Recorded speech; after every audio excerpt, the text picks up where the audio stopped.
এ সাপায়েত শুনে না। হ্যাঁ আব্বা। এনে 100 টাকা, তুই একটা বিস্কুট খাই আস আর আমার লাগি একটা লই আইস। আচ্ছা আব্বা আনতাছি। ওই তাড়াতাড়ি আইস। আচ্ছা আব্বা তাড়াতাড়ি আয় না।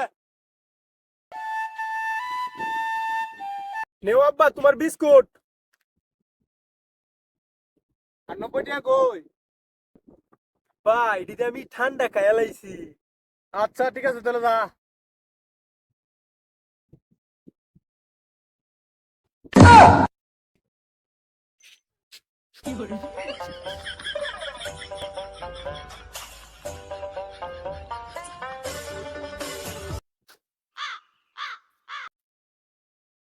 এটা আবার কোন জাতের ঠান্ডা খাইলো? ঠান্ডা খায় মাথা ঘুরা।